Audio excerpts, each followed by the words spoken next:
I'm Teisha Bader in for Mark Golub. And in the news, a new deputy chairman of the Jewish Agency, Dr. David Breakstone, the first American-born Oleh, or immigrant, and the first representative of the conservative movement to fill that post. David has been involved in the Masorti, the conservative movement in Israel, for decades, serving as the movement's chair, and has worked extensively in Jewish education, including as the director of the Ramah programs in Israel, as well as director of the Pedagogic Center for Jewish Education at Hebrew University in Jerusalem. He's in New York for the Passover holiday and joins us now via Skype. Thank you so much, David, and Chag Sameach. Chag Sameach, a pleasure to be with you. Thank you. So firstly, this is a relatively new appointment, a month and a half. Mazal Tov on this very important position. Thank you. I'm still getting used to it. It's wonderful to have the opportunity that the position will provide. So tell us, what does Deputy of the Jewish Agency involve? What exactly is your role now? Okay, it's a huge organization, first of all. With hundreds of employees and hundreds of millions of dollars of budget. And my job is to make my contribution to making sure that that budget is being used as effectively as possible, that there is as much cooperation between the different divisions of the Jewish Agency and between the Jewish Agency and its various partners around the world. So what are some of the top priorities that you see as you're in this new role? What are some of the main issues that you are tackling? Okay, a major objective of the Jewish Agency is connecting the Jewish people around the world to Israel and contributing to the strengthening of the Jewish communities everywhere. We are very much conscious of a Jewish collective that we are trying to develop, a commitment to that Jewish collective, a commitment to Jewish peoplehood, a commitment to the Jewish heritage, and with all of that, ensuring a strong Israel at the center of that entire network.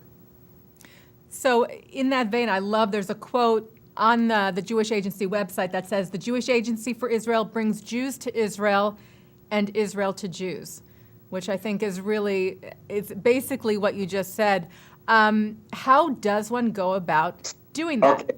Right now, we've got about 20,000 young Jews from around the world on Israel programs every year, whether it's the short-term Taglit birthright programs, the 10-day programs that people have become so familiar with, Masa programs, which are semester or year-long programs, and another program called Onward Israel, where we have graduates of the Taglit program coming back for longer periods of time, very often doing internships. There's no question in our mind that the best way to connect young Jews to Israel is in fact to bring them to the country. And we're very proud of the 20,000 that we are bringing every year. But we also know that they're not all coming here and that there are many more who we want to connect to Israel. And to that end, we have shlichim. We send out shlichim, Israel emissaries, in a wide variety of frameworks now that really bring Israel into the community in diverse ways. We have some 90 Israel fellows now on college campuses across the United States, connected to Hillel houses, where they are bringing a face of Israel, a human aspect of Israel, which is far too often doesn't appear in the news. And by having those representatives on campus, they are really able to convey the intricacies, the complexities of Israel today, a very nuanced Israel, a human Israel, which is very important for us to be bringing both to the Jews on campus as well as to the campus students, non-Jewish students as well. We also have about 150 young Israeli high school graduates who, before they defer their army service for a year, and spend a year as informal Jewish educators in communities, sometimes in schools, in Jewish community centers, in synagogues. They all have mentors, and they too are bringing that very human dimension to Israel. We also send around 1,500 young Israelis to Jewish camps throughout the United States, where they spend the entire summer together with the young campers, bringing again the realities of Israel to those who otherwise are not exposed to it. And it's we know anecdotally, at least, that as a result of the presence of this variety of Israeli emissaries, we also increase the number who actually do get to Israel. All of the kinds of emissaries that I mentioned are in addition to the more traditional types of emissaries, that older emissaries that spend time in the community, working with the different institutions in the community and ensuring that Israel remains high on the agenda of Jewish communities around the world. So let's get back to that young Jewish demographic that I know is so incredibly important to engage and sometimes very challenging to get to. And in particular, you mentioned college campuses. You and I both know that the BDS, the Boycott, Divestment, and Sanctions movement, is very active on college campuses. And it seems to be a fairly recent development over the last years that's really become a challenge for the Jewish community and for Jewish students who go to pretty much any school across the country. Many Jewish students have tasted that BDS movement in some way or another. How do you sort of explain the phenomenon over the last few years getting stronger, and how have you seen the work of Hillel's and various emissaries in combating the BDS movement on college campuses? Okay, a very important question, certainly a very important concern of ours. Again, it was a few years ago already that Peter Beinart wrote that very important article saying that for young Jews, young liberal Jews in general, not just young Jews, the relationship with Israel was becoming such that there was a feeling that if you had to check your liberal values at the door in order to be a Zionist. Of course, that's a contention that I reject personally, that the Jewish Agency, of course, strongly rejects. We're all very aware, or those of us who know Israel are very aware that we are a very liberal country in many, many different spheres. And anybody who gets to know the country understands that far from having to check one's liberal values at the door, it's a place where one can celebrate one's liberal values. The question is how we get that across to the young people who are exposed to media and a very different message. I, for a long time, have been much more concerned about the effect of BDS and the whole campaign to delegitimize Israel. I'm more concerned about the effect that it's having on our own young people than I am about its effect on Israel. Israel seems to be doing very well economically, and we are fighting the boycott movement, so that in practical terms, it's not having much of an effect on us, but it is having an effect on our own young people who are buying into sometimes the outright lies, and very often the distortion. I don't want to paint, or I don't want to suggest that Israel is a perfect country. Far from it. It's very much a work in progress. There are many, many, many things that we need to be working on to improve in every aspect of the society. But presenting Israel as that work in progress, striving for the ideals which were fundamental to the Zionist movement right from the beginning. And here I would mention Herzl as well as others, saw a Jewish state not simply as being a refuge or a safe place for Jews to live in, but also as the foundations for creating a model society which would serve as an example to the entire world. And there are so many in Israel that are fundamentally connected to that concept of Zionism. The number of grassroots efforts in the country to create this kind of exemplary society it's just amazing how many there are there that are how many people there are that are consciously working to make of Israel everything that it set out to be.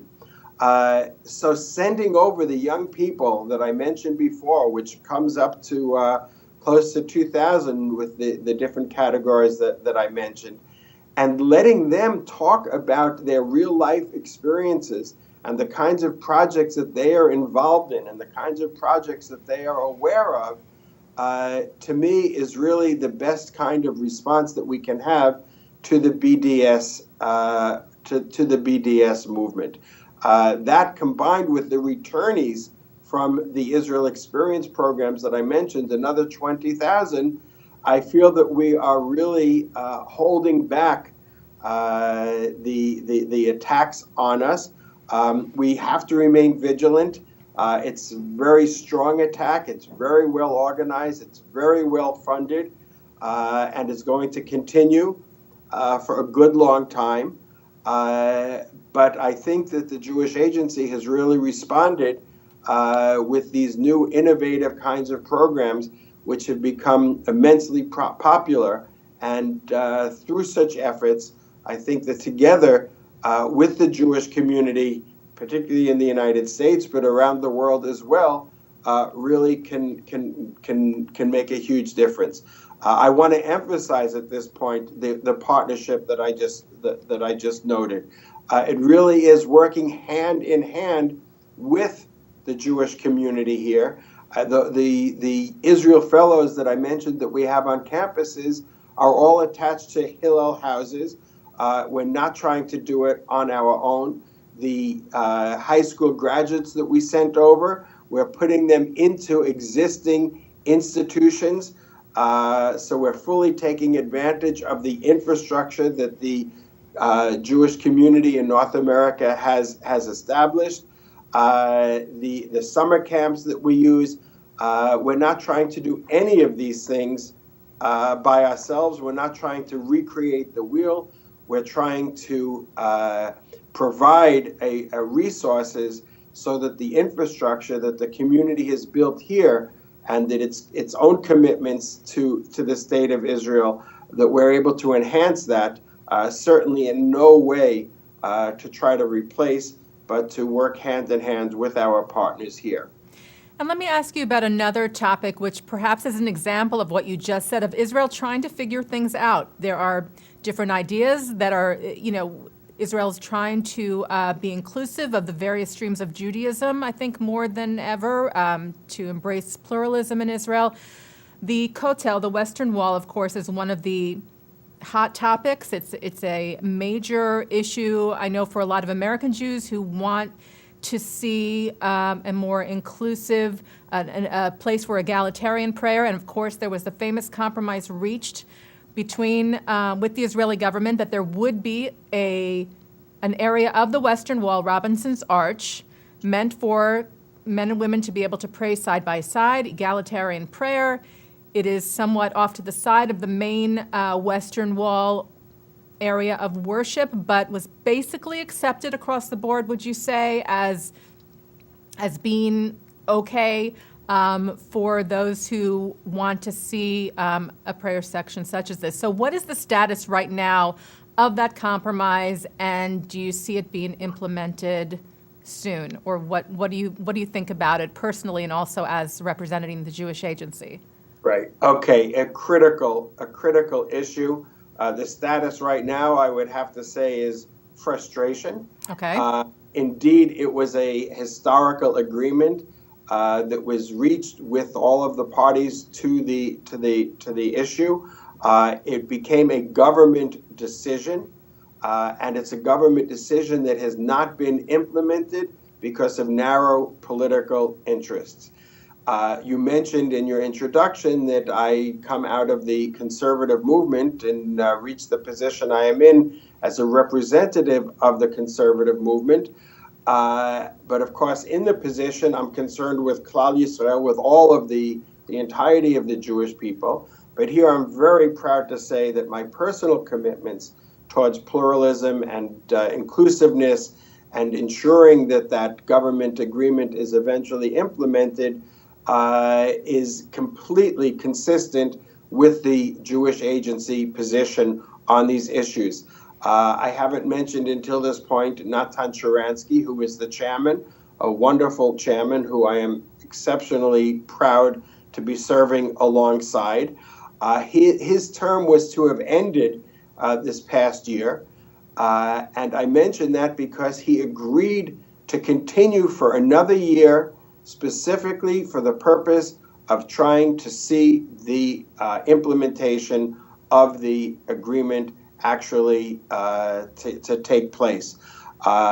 We had a meeting recently, the Jewish Agency executive at the Board of Governors meetings in February. We met with Prime Minister Netanyahu. The issue was raised very directly with him. He has assigned a minister to be responsible for trying to find a way to implement the agreement. He understands, Prime Minister Netanyahu understands the importance of this issue to diaspora Jewry. He sees the Jewish community around the world as a strategic asset of Israel. He cares deeply about the community. He also has his own political constraints. I presume our viewers are well aware of the complexity of putting together and holding a government together in Israel. As far as we're concerned within the Jewish Agency, it is now the Prime Minister's responsibility to solve the problem, not to explain it away. We don't accept that at all. We're not prepared to pull back on on the commitments that were made to us. It was a commitment made after 3 years of very intense negotiations, where those who are more liberal made a lot of compromises on the way in order to be able to satisfy the leadership and the constituency. And we do not plan on backing down, but we are prepared to work with the Prime Minister over the next several months in order to try to find a way to reconcile that. But as you pointed out, it's critical for Jews around the world. It's not just a matter of how many will actually come and pray at the Western Wall, but as long as we continue in Israel to talk about Israel as being the nation state of the Jewish people, and not just of those who live in Israel, if we continue to try to fulfill the dream of a Jewish state, a Jewish homeland, where every Jew can feel comfortable and to feel welcome, then we know we must persist in trying to resolve this issue. It's not just a matter of a physical space there. It's a matter of a psychological attachment as well. And we can't expect Jews from around the world to continue supporting us in Israel and to support Israel as the Jewish state if it's not a Jewish state that they feel embraces them and that they are comfortable embracing as well. Absolutely. David, let me ask you, what led you to making Aliyah? You were born in the New York area. You moved to Israel, I know, many years ago. What was the Aliyah experience like for you, and how does it feel to kind of look back on that from the position you sit in now at the Jewish Agency? Okay. Indeed, it's many years, and when I first walked into the office of an Aliyah, a Jewish agency, Aliyah Shaliach, 44 years ago, I would not have imagined that I would be in the position that I am in now. But in terms of my own Aliyah experience, I can tell you quite honestly, there has not been a single day since I made the decision that I regretted it. That doesn't mean I'm not aware of challenges to be met and frustrations to be dealt with. But I have always felt that I am involved in bringing to fruition the age-old dream of our people to return onto its homeland. I've never lost sight of that. And really, I would say, given the positions that I've been in and the work that I've done in Jewish education, that's been a very, very conscious element of my life throughout those 44 years. And I hope that my being in the position that I am in also will serve as an inspiration to others. There really are no limits to what American Olim can attain in Israel. And for me, it's been an incredibly it's been a very uplifting journey throughout for more than 4 decades to really feel that I am on the front lines of this. We just finished the Pesach Seder a few days ago with the words L'Shana Haba'ah B'Yerushalayim, next year in Jerusalem, and to feel that I've been living out that watchword of our faith has been an incredibly satisfying life's journey. And in that context, I'll mention, with those words still fresh on our mind, Aleph Bet Yehoshua, one of our foremost authors and outspoken public figures in Israel, has for many years been saying, if you don't mean it, don't say it. You don't have to say next year in Jerusalem, but I'm telling you, for 2,000 years, you could use the excuse that it was a dream, that it was a fantasy. No longer. Right now, you can get on a plane and get here pretty quickly. So decide, say it and mean it, or don't bother saying it. I completely reject his approach. I don't say don't say it if you don't mean it, but I do say don't say it without meaning. And I think it's up to each and every one of us to develop our own personal relationship to Israel so that we can continue saying next year in Jerusalem and internalize our own personal meaning. Does it mean I'm going to come and visit? Does it mean that in the end of days I hope to get there? Does it mean it's a fantasy that propels me forward? Does it mean I hope to send my children there? Whatever it might be, for me, it's essential that Jews throughout the diaspora hold on to that saying, and that on one level or another, in one way or another, that we infuse it with a meaning. If you started off by asking what the goals of the Jewish Agency are, that it's I can quote it by heart at this point, to ensure the future of a connected, committed, global Jewish people with a strong Israel at its center. And that's really what our work is all about. You mentioned in the beginning that we want to connect Jews throughout the world to Israel. We want to connect Israel to Jews throughout the world. And that next year in Jerusalem is critically important. And again, to get back to your question, for me, it's been extremely fulfilling to be living a life that really gives expression to that.